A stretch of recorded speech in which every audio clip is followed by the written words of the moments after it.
Ladies and gentlemen, boys and girls, children of all ages, Stadium Rant proudly presents to you the most electrifying wrestling show in the world. And we are your hosts on the Bake Show, Shake and Bake, and that's the Nard Dog, Bernard Green. And with us, as always, the Professor, Nicholas Mullick.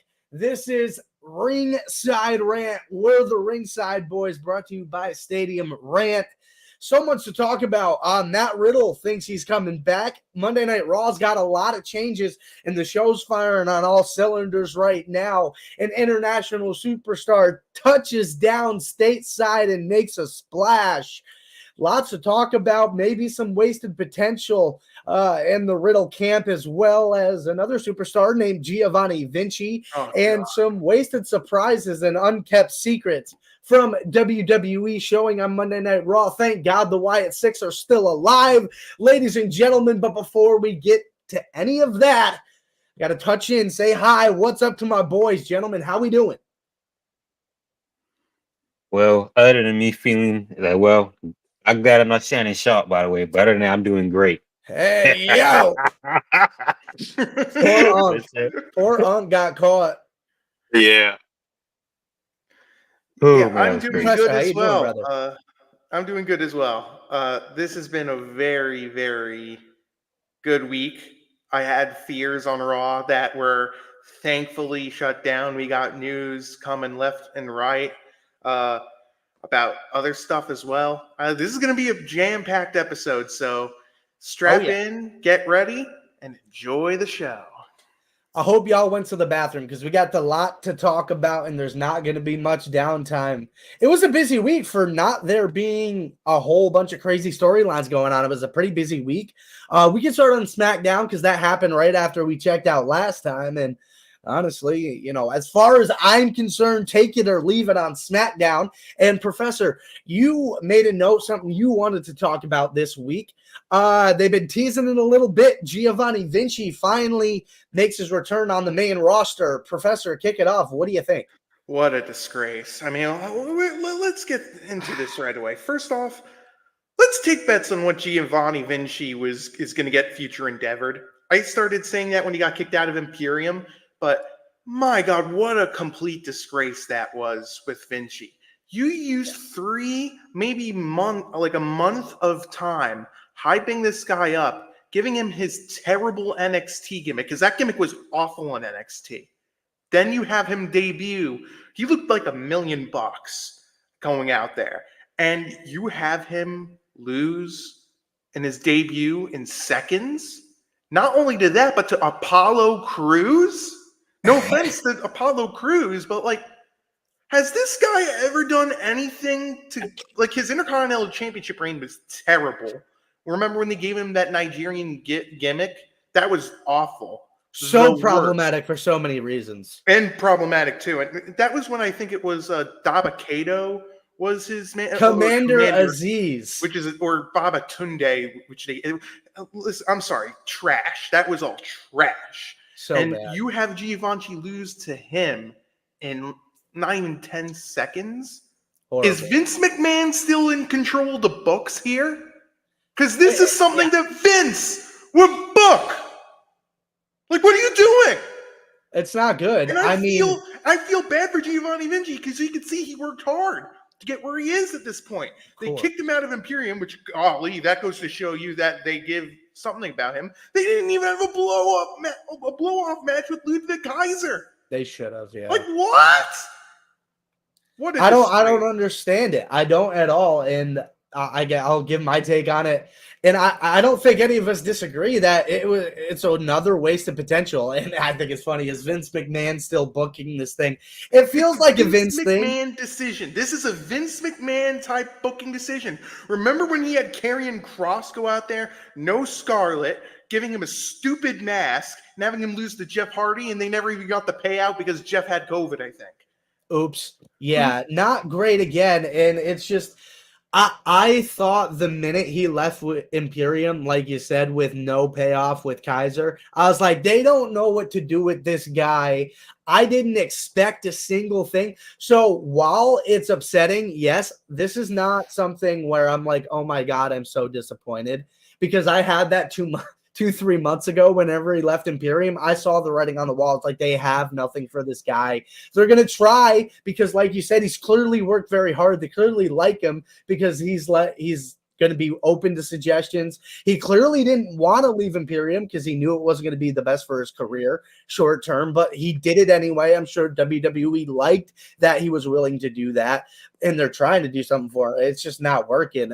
Bernard, how did you feel about it? I mean, what Nicholas said, I mean, he take everything which I was basically about to say. I agree with him totally, and you as well. Um, it's a waste of time. I don't know what's the point of even bringing him back to SmackDown in the first place if that was going to happen. I don't Um, understand why they wasted weeks upon weeks of promo time, ex- wasting exactly. important minutes on a 2-hour SmackDown show when you could have used that to, oh, I don't know, build up the mid card, something that SmackDown's kind of lacking, or the women's division. Like, you could use that time. Yet you wasted it on Giovanni Vinci.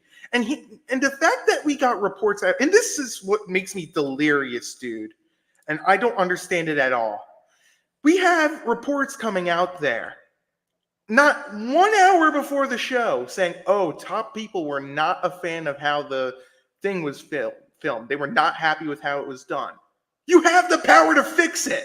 You have the power to overchange it.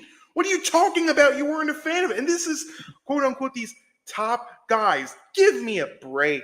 I'm frustrated. Like, I knew this was coming for Vinci, but like, at least give him a shot. Don't throw him away. Maybe if you want to use Giovanni Vinci, maybe put him on speed. Maybe send him down to NXT. Do something except for burying this guy 6 feet deep. And 6 months I'm giving this guy until he's future endeavored and probably in the independent scene at this point. What a waste. Yeah, I Forget mean, it's not great. no, it's not. Forget 6 months. Cut that in half. I give it to the end of the year, or even before then. I think he's out of there within the 2 to 3 month span. Like I said, it's just a wasted time. Um, I thought he was gonna get like a fresh start on SmackDown. I thought he was gonna get like a fresh, environment, new beginnings, everything like that. But I'm thinking, like, all right, Giovanni, okay, you about to do something. Next thing you know, he got squashed in 10 seconds. Well, less than that, like you said, Nicholas. And it's like it's a waste of time. If they don't do something by the next couple of weeks, then my take is, like I said, cut that 6 months in half, or even half down to that 2 or 3 months. I think he's out of there before the holidays even begin. What Yeah. about you? What about you, Shake? We've given our odds. I give it 6 months. Looks like Bernard's giving it 3 months. What about you? Yeah, I think December cuts, he's out of there. I don't Yeah. think, I legitimately don't think they have a plan, and it's unfortunate. And maybe that opens the door for another superstar who thinks he has a shot in hell and coming back to the company. Another example of wasted potential. Local guy, shout out Saratoga. But Matt Riddle was, I don't know where this came from, but he was quoted saying that he thinks WWE return, the chances of that happening are, quote, extremely high. And I went on social media, poked a little bit of fun, and I said chances are Matt Riddle is also extremely high. It's just the first run didn't go so well, and it's the way it ended. And then after he got fired, he blew up in an airport and like hijacked the intercom from the poor And he lady tried working the blaming the desk. officer on that too. Don't Yeah, forget about dude, that. he's just a mess. And like, we were talking a little bit before the show. If he wants to clean himself up and he can figure himself out, sure, he's an awesome talent. He can get over with the fans. He's easily relatable. If he's not, like, he is a little standoff, like his personality rubs people the wrong way. I get that, but he's talented in the ring. And I think, like, I don't know if someone could like reel him in. I don't know if that's possible. I'm sure people have tried, but if someone could do that, I'd be open to it. I just don't think that's now, and I don't know if it's anytime soon. Yeah, I'm gonna say this. Listen, never say never. I do agree with that because I didn't think Punk would ever return to WWE. Heck, Yeah. people didn't even think Bret Hart would ever show up on WWE ever again. But in 2010, he arrived. But let me just say this about Matt Riddle. He is one of the clear examples of wasted potential ever in WWE. He's on my Mount Rushmore of wasted potential. He's up there with Marty Jannetty, another piece of work. Uh, Enzo Amore, he's definitely up there too. The Velveteen Dream is another example of wasted potential. But Matt Riddle, he's got nobody to blame but himself.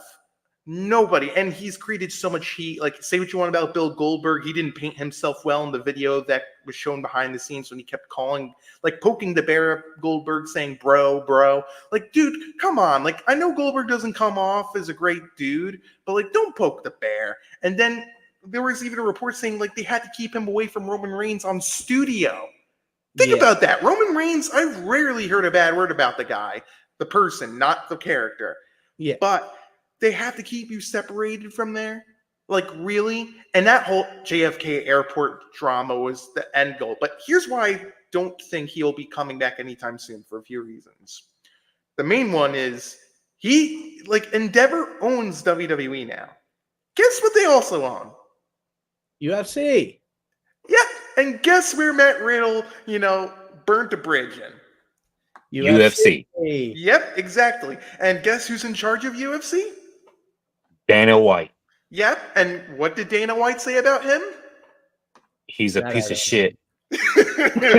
Indeed, ladies and gentlemen. So, yeah, Mr. Riddle, not anytime soon, but here's my advice for you. I need you to get help, dude, because I hate to see lives get ruined in this. And you're such a great, talented guy, but your personal life and whatever you do is obviously rubbing people the wrong way.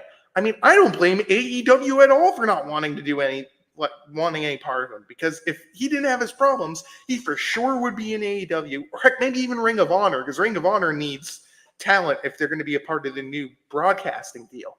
But yeah, it's such a shame with Matt Riddle. I hope he has himself cleaned. I heavily doubt that, knowing the stories about him and how he failed multiple drug tests and even admitting to doing cocaine. Oops. In the locker room. That's why he actually got fired. Yeah. Yeah, that's one of the reasons why he got fired. Yeah, and he admitted, he basically goes out there, he's like, oh, I was doing cocaine, I was doing this, I was doing marijuana.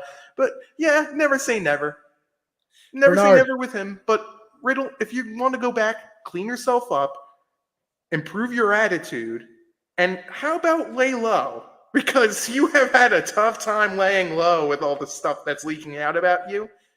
And I just hope he's in a better headspace, because I don't want to see, because it's probably not going to have a happy ending if he keeps going the way he's going.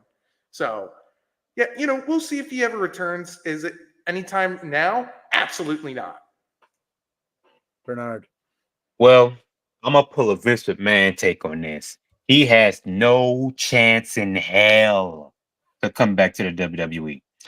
And here's the reason why I think he's not returning. I think he's a great talent. When he's good in the ring, I see him wrestle. He's good in the ring. But I look at a few things. Number one, he doesn't sell tickets.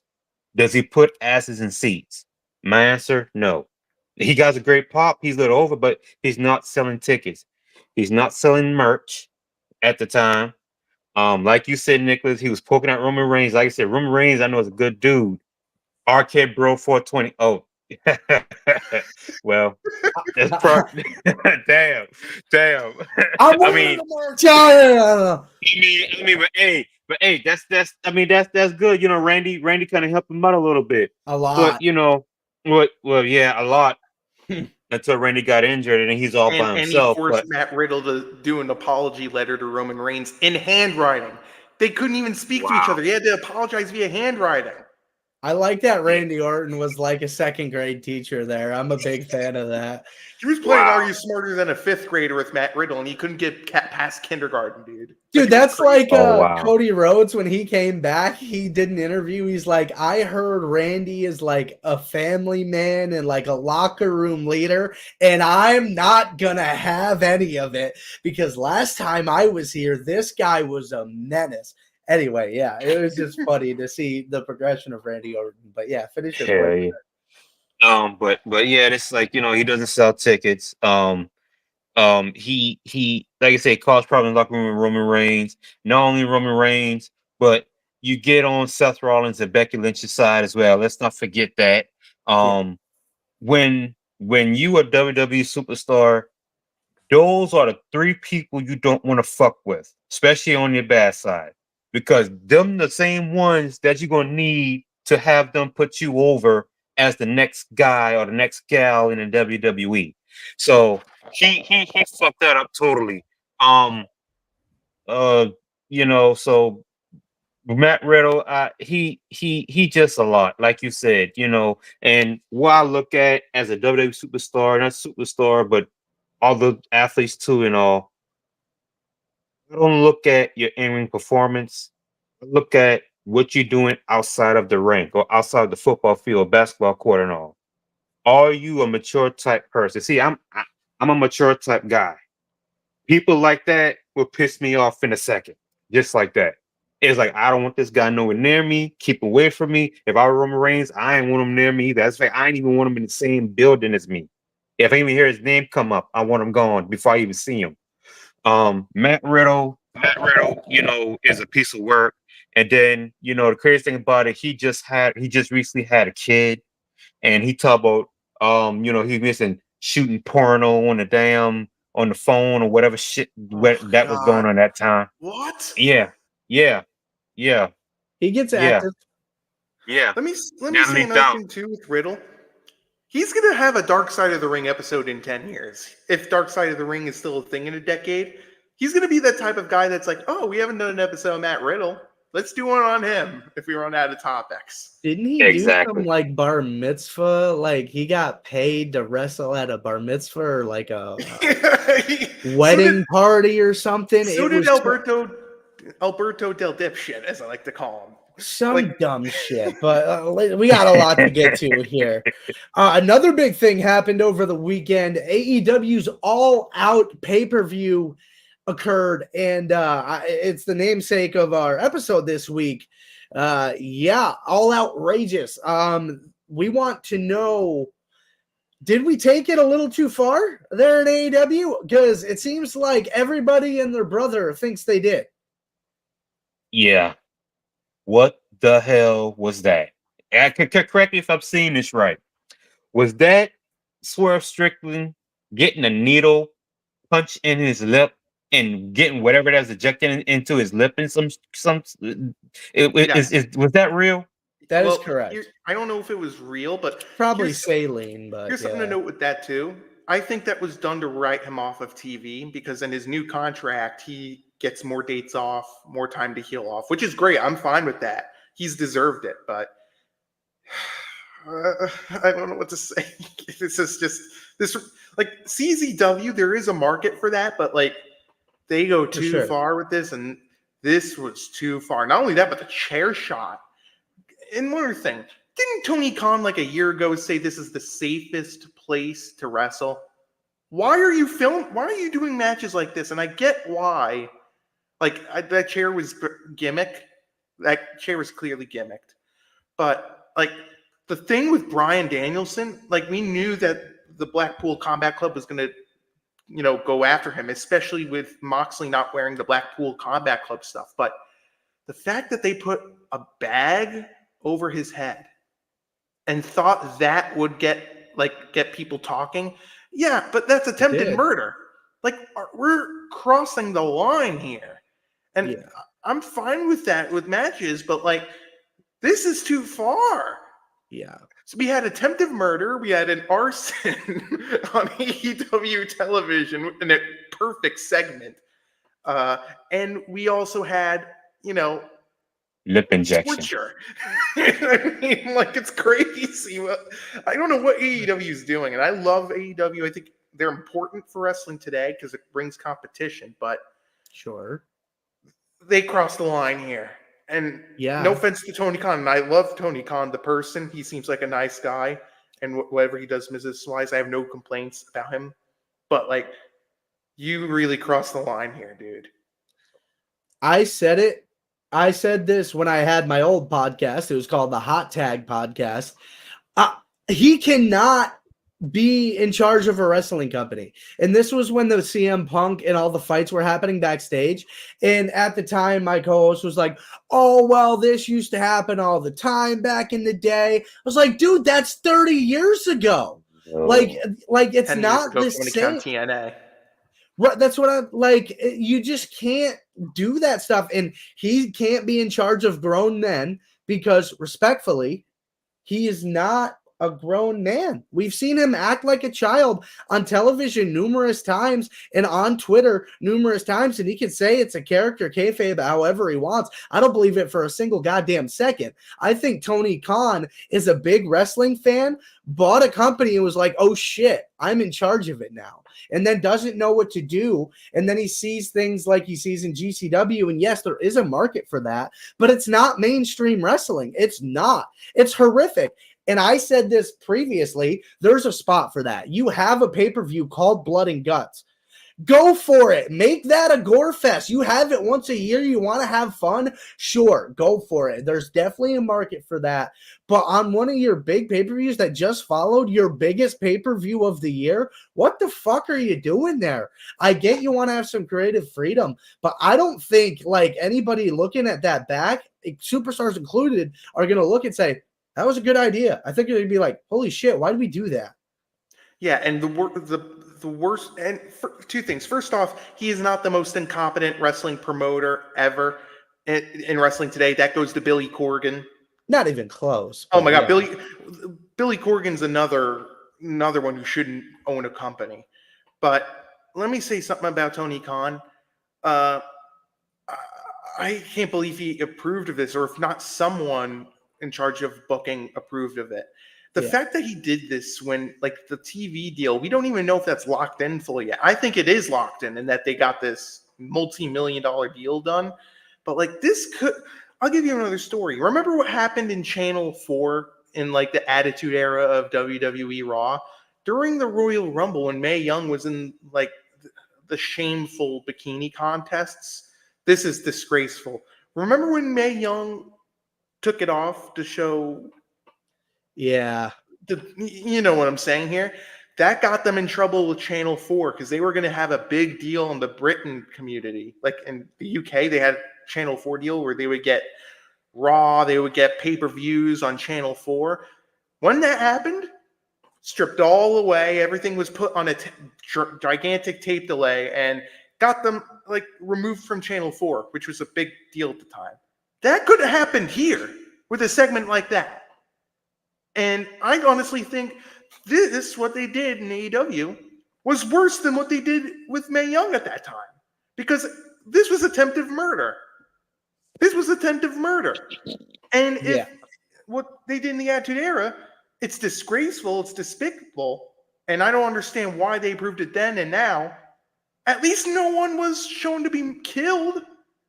Like, except for Big Boss Man. Like, oh God, that's another...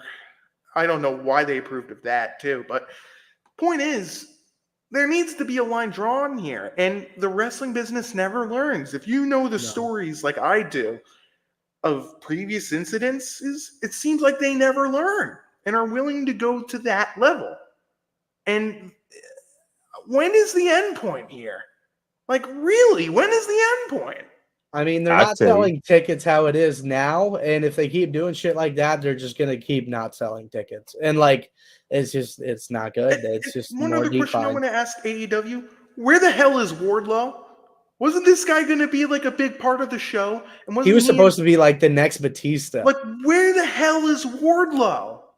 And you had, I know, I get Adam Cole is still recovering, but like, you mean to tell me you can't have Wardlow like go on a rampage trying to go after Roderick Strong, trying to go after his buddies, maybe even a feud with Kyle O'Reilly? Where's he, by the way? I mean, I can't remember what happened to Kyle O'Reilly. But point is, I don't know what AEW is doing. Ideas like this should never happen. And I don't know what else to say here. I want to say disgusted, but I'm disappointed. I really am for a company that always loves to use the word safe, decides to do an unsafe act on their pay-per-view. Yeah, not great. Better news happening on the WWE side of things, which they continuously only seem to trend up, while AEW seems to be going in the opposite direction. For at least a limited time, Monday Night Raw will be returning to 2 hours. Thank the Lord God above. Whoever made that decision, I can't thank you enough. 3 hours of TV, that's really brutal to sit through every week. And that does seem like it's going to come back eventually with the Netflix deal, unfortunately. But for the time being, we get to enjoy two-hour shows as opposed to 5 hours every single week. And like, don't get me wrong, 3 hours would be great if it was all used effectively, but we still don't have a mid card. So I'm excited for 2 hours and just to get to the point a little bit more. Oh my God. Jesse Ventura is announced to be the commentator for Saturday Night Main Event. Oh, that's awesome. Wow. Good for him. This is being reported by this is by Fightful Wrestling. They just tweeted out Greg Gagne is claiming WWE has plans to use Jesse Ventura for NBC Saturday night shows. That is interesting now. That's awesome. This is Breaking coming from news. Fightful. They're trustworthy. Dave Meltzer. Sorry, Dave Meltzer. I didn't mean to cough there. Left us hung out to drive for at least, I don't know, what, 12 plus hours. I wasn't happy about that. Golly. Don't even get me Put in started. so much work to fix the graphic, change the time. Thanks, Dave. Anyway, yeah, that's huge news. Jesse, the Body Ventura, is going to be allegedly commentating. That is the plan for him to commentate Saturday night's main event when that comes back to NBC. That's going to be fun to see because that was really what started getting wrestling more mainstream back in the 80s and 90s. So that's cool that that's coming back.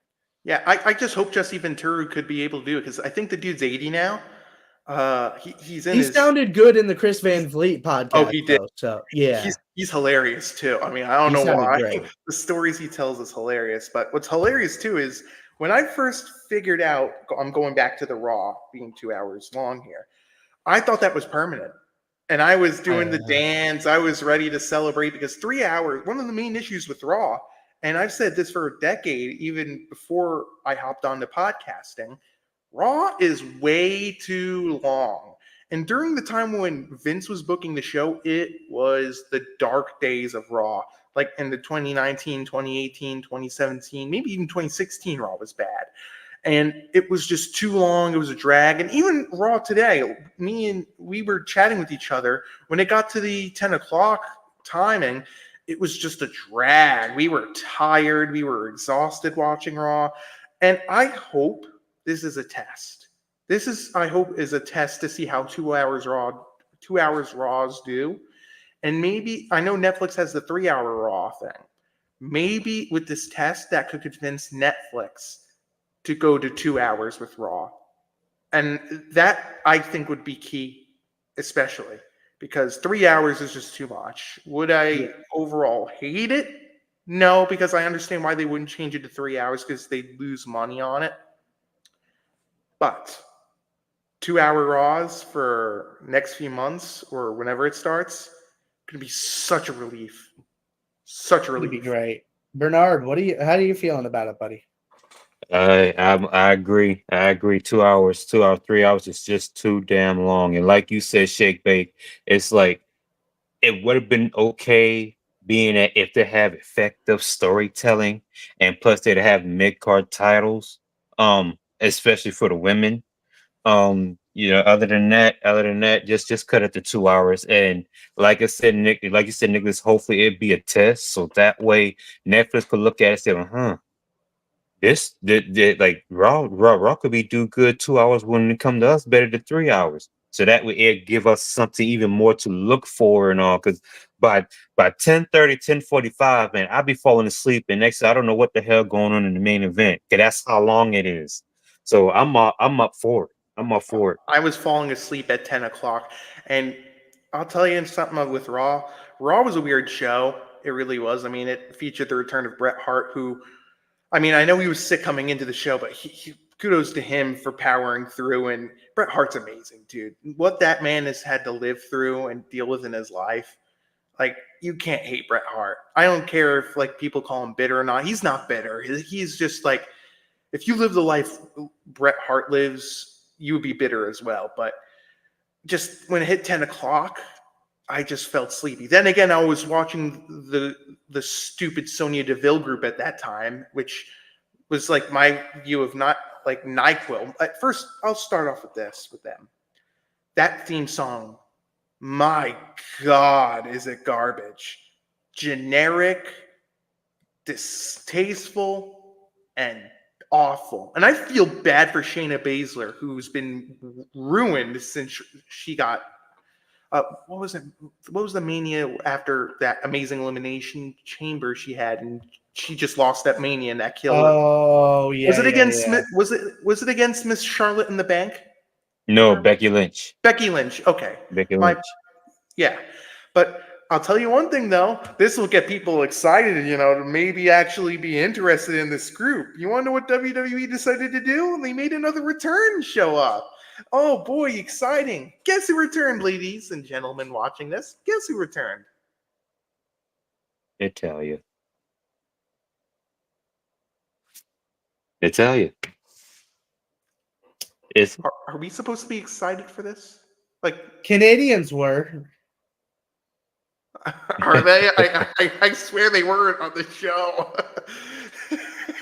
Some very aggressive golf clapping for Natalia in Calgary. Listen, it's not good when you don't get a pop over like you're from that area, right? Sami Zayn, other side of the country, bigger pop. Can I just say one thing? Has Natalia ever really been impactful on TV since like 2016? Like, I swear I can't remember a single thing she did since, like, winning the SmackDown Women's Championship, I think, in 2016 or 2015. I can't remember. She won tag titles with Tamina.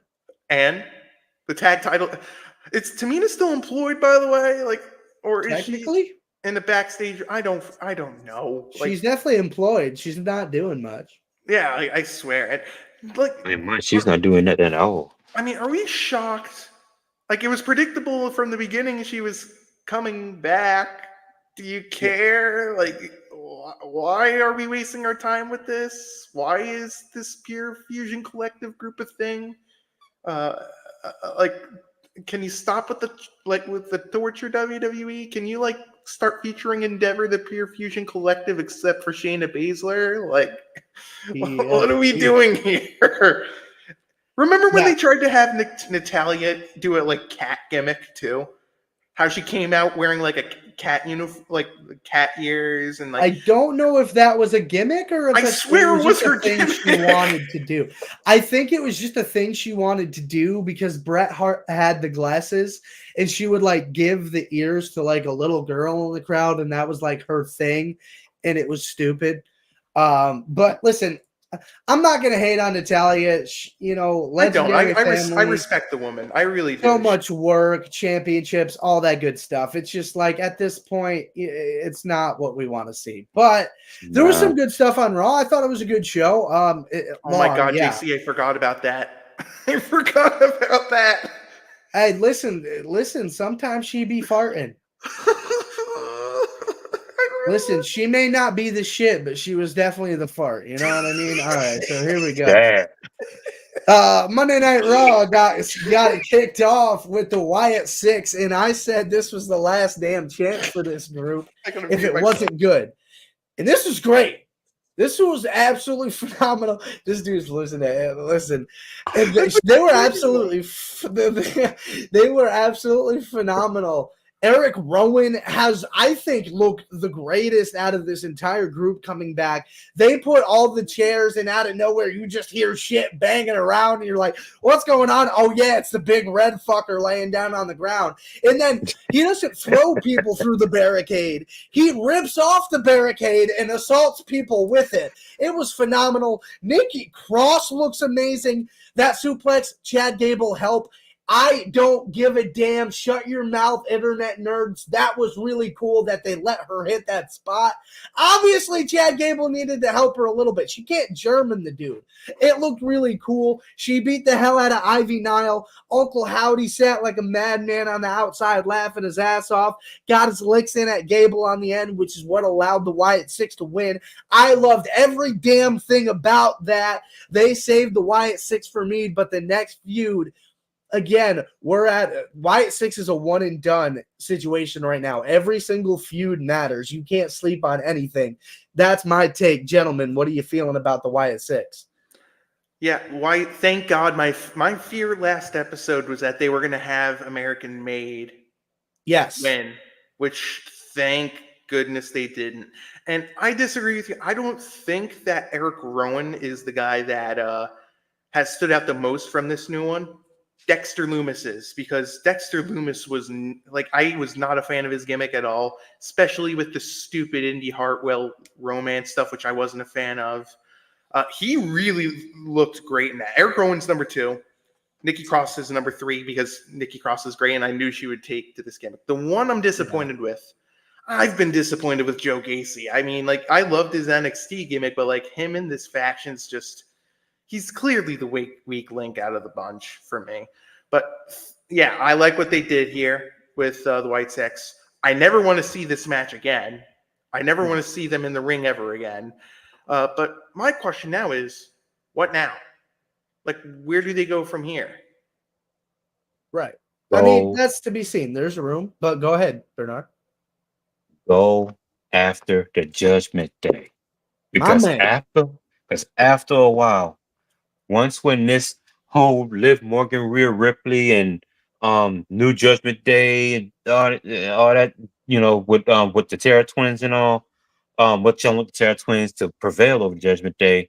I want those two factions to go at it. I want them to go at it.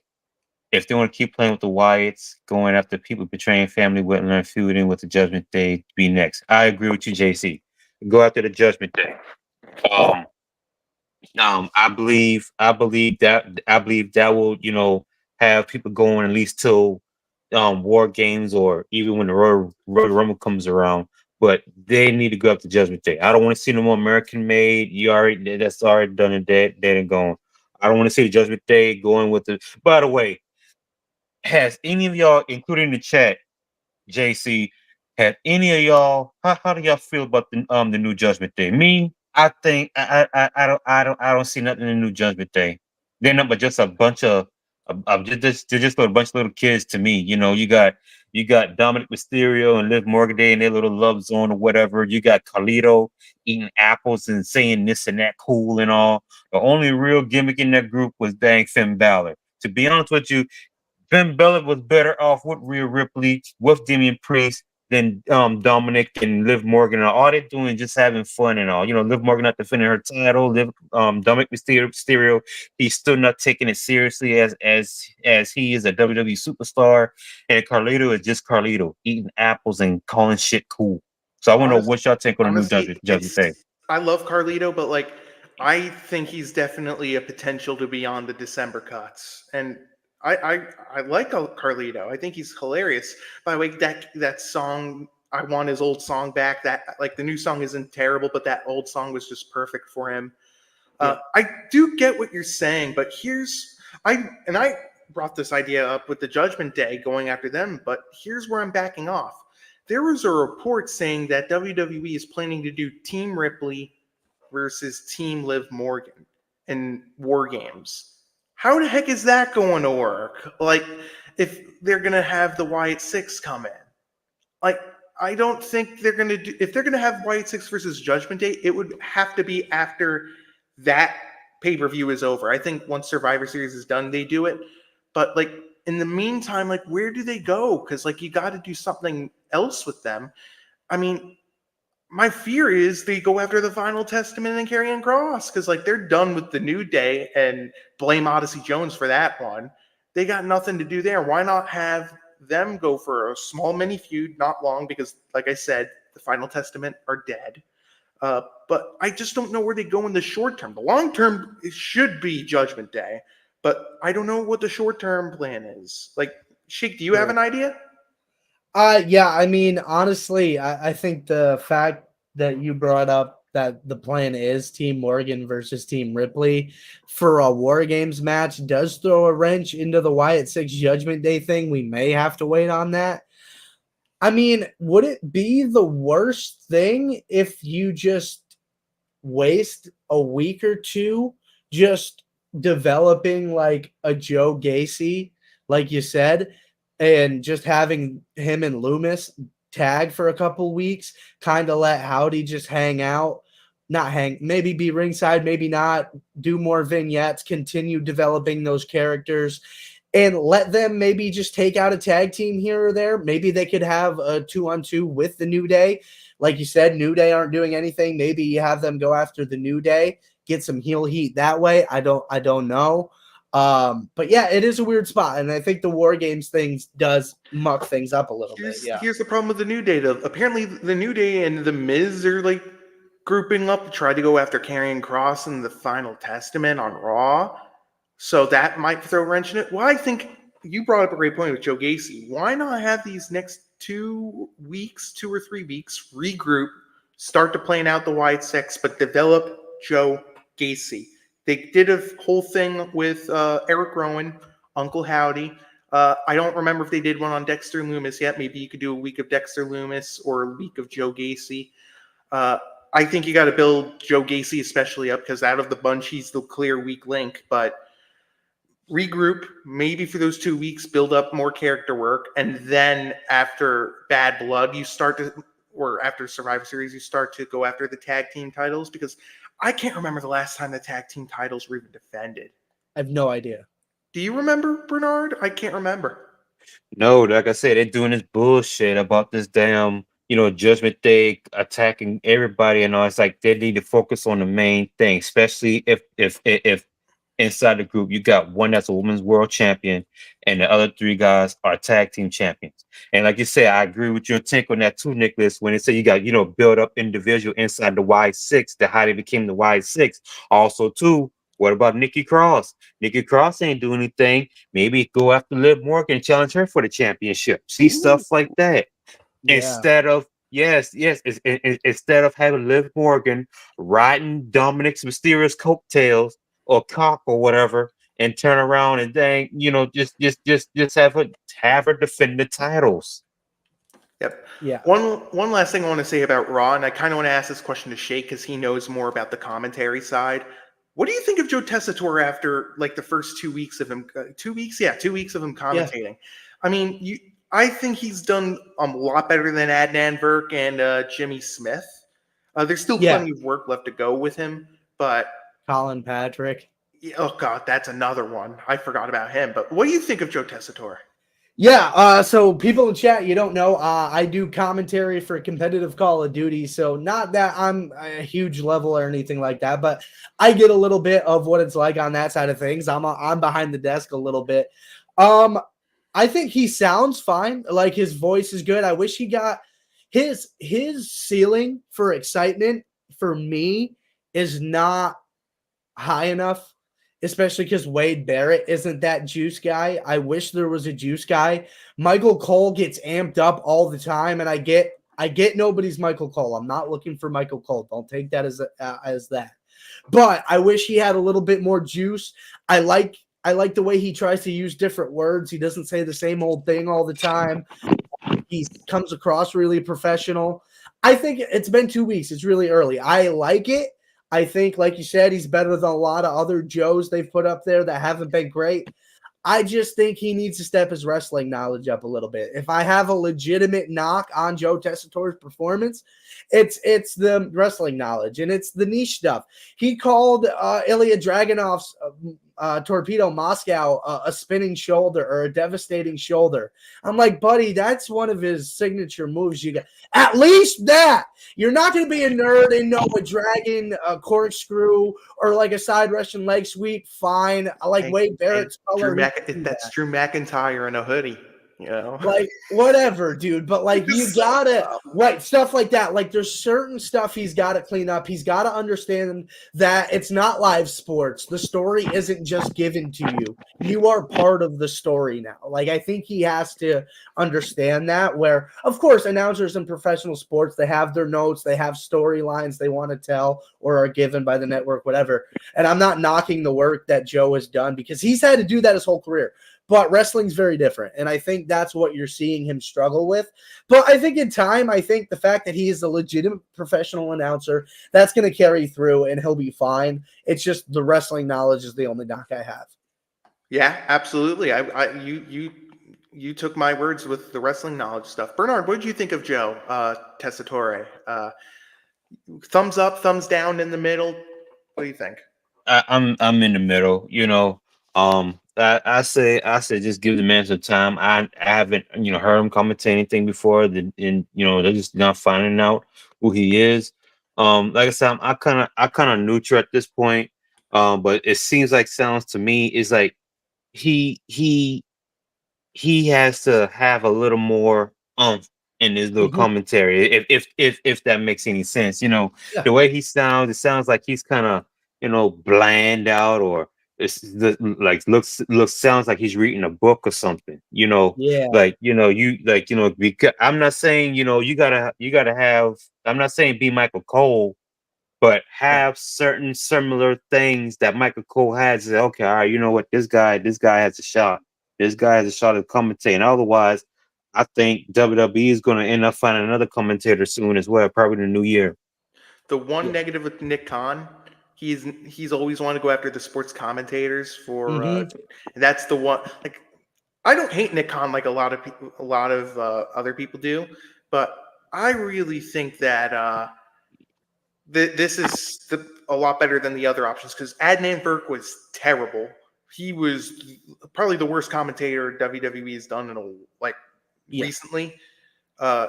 He's up there. Jimmy Smith was okay, but like didn't help that he had an ego the size of the size of the Tate twins who are joining up in the lawsuit with AEW with what's his name? I can't remember the Oh commentator boy. who left Kelly. What's his name?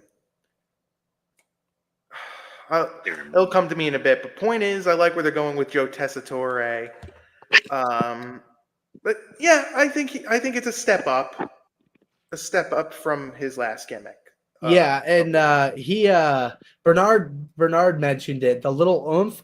That's kind of, and you also mentioned it sounds like he's reading a book coming from the Kevin broad. Kelly is his name. My Okay. apologies. Yeah, coming from the broadcast side of things, this is also something I mentioned a couple of minutes ago that his choice of words and stuff like that is really good. But I think he has like X amount of things he wants to say. And I think that gets in the way of him reacting and showing emotion. And I think he's very nervous and very new to this scene. And that's what you're seeing there, where he's like, I have these things I want to say because I need to do this. I need to look a certain way. I need to sound a certain way, when he's missing out on emotion, natural reaction, and stuff like that. And that's going to come with time and being more comfortable there. Will he get that time? I don't know. In a company that makes billions of dollars, you don't have a lot of time. So hopefully he can kind of catch on quick. But yeah, again, yes, way too early to really give too big a take. I think he's a lot better, like Nicholas said, than a lot of the options we've been given before. I really like Vic Joseph in NXT, and I know Nicholas has mentioned him before. I'd like to see him some more, but this is He's something. not. He was terrible on Raw. I hated Vic Joseph on Raw. Oh, really? I was not a fan of Vic Joseph. I like him in NXT. Maybe it just In works with NXT, Booker he's T. better, and maybe it's because he's Raw, and he Yeah, needed time in NXT. But possibly. I'll tell you since we're on the topic of NXT, Julia looked pretty solid in NXT. Like she was They my did a favorite great part of job. the show. I think this was a step up compared to the week before where she botched that knee to Chelsea Green. But I really like where the direction of Julia. Bernard, I know you're big into watching NXT. I specifically want to see what and hear what you say about Julia. Yes, like I said, Julia was sensational. I love her ring work. I love her, her fighting style, her wrestling style, all that. I just want October 1st to her to come so I can go ahead and see her go and take on Roxanne Perez, take the title off Roxanne Perez. I hope so. And not only me, but it seems like Miko Satomura wants Julia to take the title off of Roxanne Perez as well. But Oscar started something, y'all. Oscar started something. I mean, I know, no disrespect to Akira Hokuto, Bo Nakano, Manami Toyota. Those women are great, but Oscar started something. When she first came into NXT back in what 2015 or 2016, I think it was what 2016, I believe. I believe You it know, was 2016. 2016 is like Oscar started something. And from that Mary on, then you have Kairi Sane coming. You got Io coming. You had Miko Saramura coming NXT UK. Now you had Saraya coming to the NXT, which they paired back in Japan now. And now you got Julia. I believe more Japanese women's wrestlers are coming to the NXT. It's like they strong style over there. And from what I read about Japanese professional wrestling, it's like they fight for real. I don't Absolutely. know. I don't know if none of that stuff is staged, but I know like they fight for real. It's like they'll fight you to the death if they have to. But I'm excited for Julia's debut. I'm excited for the match, the championship match that she's about to wrestle coming October 1st. And hey, I just look forward to it. I just can't wait. You spoke about how hard hitting that style is, and Yeah. especially with the Japanese wrestling and New Japan, All Japan, FMW. But there's a documentary coming out, and we're going to be in. If you see notice in our thumbnail, there's the female in between John Mhm. Moxley and Giovanni Vinci. Her name is Dump Matsumoto, and Netflix is going to be doing a series on her. You guys may disagree with me here. I'm more excited about that documentary than I am about the Vince McMahon documentary because Dump Matsumoto was a very, very key figure in the Joshi wrestling style in the 80s. And without her, I don't know if there is a Bull Nakano because she was very important in the early years of Bull Nakano's career. But I'll say one thing as well with the documentary, and then I'll let you two go. Her gimmick in her prime was mainly influenced by the Nazis because she has the symbol on her forehead. I didn't see any of that in the trailer, so I think they're going to distance themselves with it, which is the smart move. And I Good mean, call. there's been gimmicks like that in pro wrestling everywhere. Yeah. One example that I'm often reminded of, Fritz von Erich, who's the father of the Von Erich boys, Kevin, David, Kerry, Chris, David, and there's one more I'm forgetting, but his gimmick, Fritz von Erich's gimmick, was a Nazi from I think it was Deutschland, Germany, if I remember correctly from the Dark Side of the Ring episode. But point is, I think they're going to distance themselves away from that, which I think is kind of smart because what she did at that time got a ton of heat because she was the heel and she was like one of the top heels at that time. And I wonder if I don't know if they're going to explore that, but I wonder if they're going to explore like out of the ring what happened with her life, what happened with her because she was injured a lot in her prime, and I think she retired early. I know she did independence on and off, but like she was hurt a lot in that. But I'm excited for it. What are your guys' thoughts on the Matsumoto documentary or TV series that's coming out? It'll be cool. I don't know a whole lot about her, honestly. Not too well versed in the Japanese scene of professional wrestling.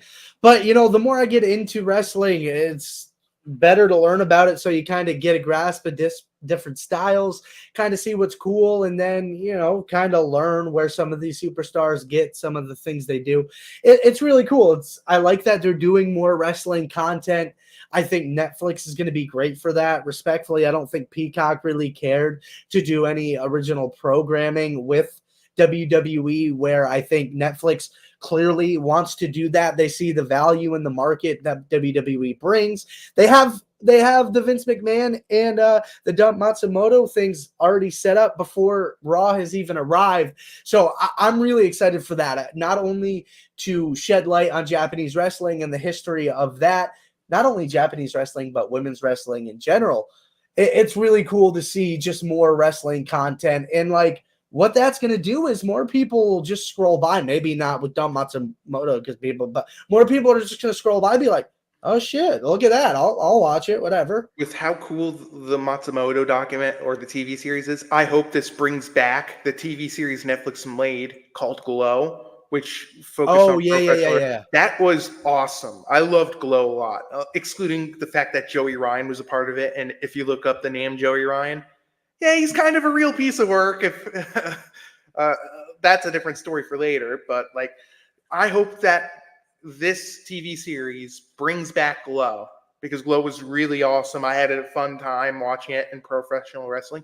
Heck, maybe it will get a continued growth of this and more expanded stuff in Netflix because the Raw deal's coming in. Eventually, WWE is going to move all their pay-per-views to Raw because A, Peacock is terrible, and I hope they move away from it.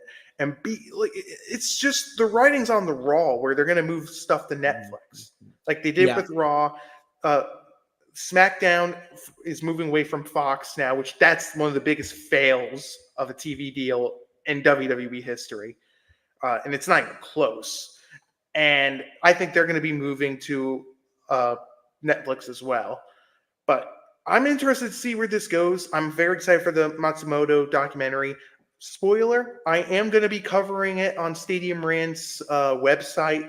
If you want to check out content there, we cover pro wrestling on there, other sports. But I will cover the Dump Matsumoto documentary.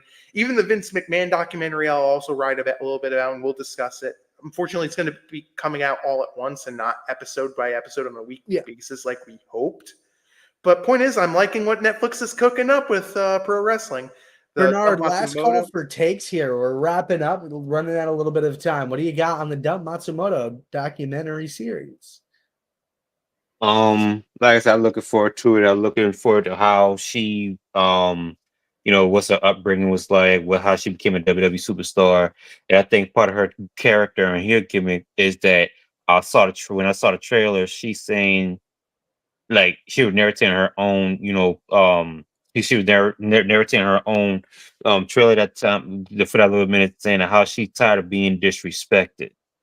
I think that got her to where she, her heel and gimmick and all came apart and all. And I just look forward to it, man. It's like I said, if it wasn't for, Oscar from when she first burst on the scene and all, I wouldn't even known of a Akira Hokuto or a Bona Kano, Io Mio Shirai, Kairi Sane, Manami Toyota. It's like I know all these wrestlers and all past and present and future wrestlers through Oscar. That's why I said she started it all. And like I said, thank you, Oscar, for everything once again. And hopefully look forward to your recovery and hope come soon and maybe get that WrestleMania win too. But I'm looking forward to it. Hopefully. Well, she's got to get it now. Yeah. You know what I would love to see too? I would love to see Oscar cameo in the Dump Matsumoto documentary. I think that would be cool. That'd be cool. That'd be sweet. That would be very sweet. But listen, guys, we're running right up against it here. Appreciate everybody hanging out as always, locking it down in chat. Hey, I figured out a feature where if I like your message, I can feature it on the show for you. So come with some good comments next time. I'll throw it up on the live stream so everybody can see how smart you are. Or if you say something really dumb and I want to make fun of you, I will do that as well. Or if you want to correct us. We're open to that. I will show that I'm smarter than. No, I'm just playing. Anyway, I appreciate the love, guys. Go follow Stadium Rant on all social medias: TikTok, Instagram, Twitter, Facebook, YouTube. And for more articles on your favorite teams, leagues, and players, go check out StadiumRant.com. That's going to do it for the Ringside Boys. And until next time, acknowledge us.